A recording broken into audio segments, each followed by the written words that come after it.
The HTC First is the first phone that ships running Facebook Home. Is the long rumored Facebook phone worth your time and money? Find out in our review. Hey everybody, I'm Chris Wook. When it comes to Facebook Home, we've heard a lot of bad things and we've heard a lot of, well, okay, it's actually mostly been bad things.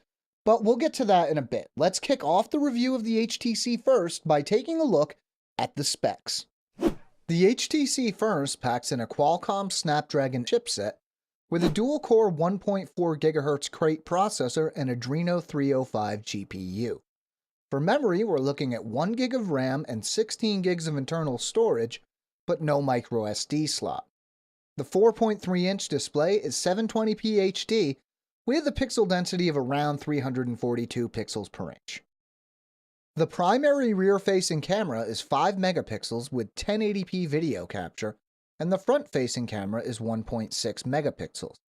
Providing the power is a 2000 mAh battery.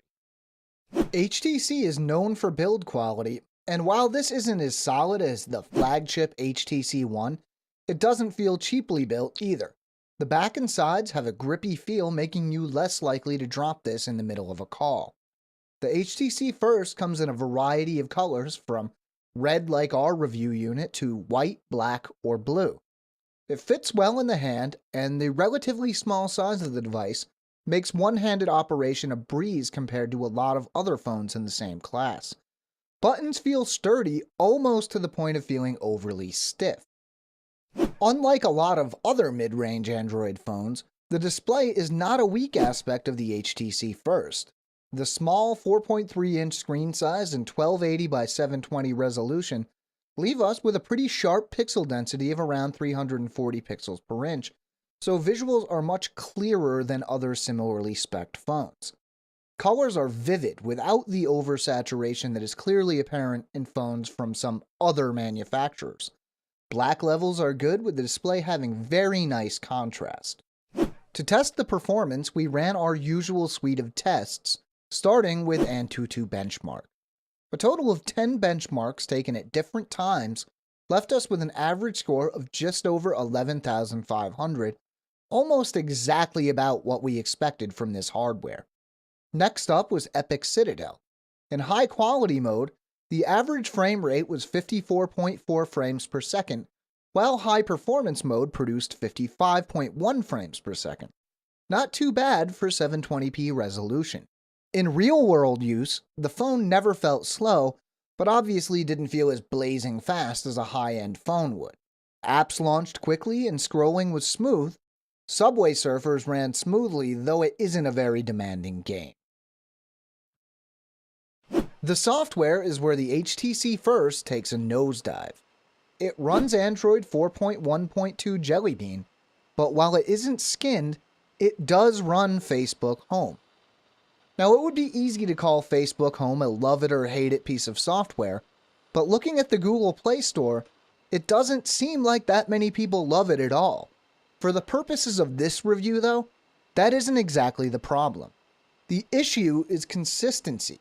Now, while you may not be a fan of TouchWiz or HTC Sense, at least they provide a unified experience.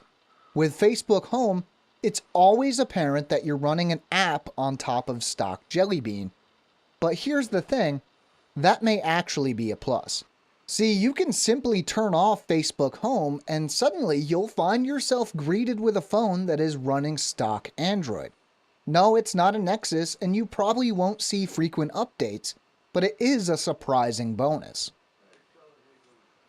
In good lighting, the 5 megapixel rear-facing camera takes photos that are above average for a phone in this class.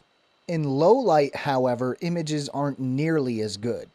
You can use the LED flash, but this isn't going to lead to the nicest photos.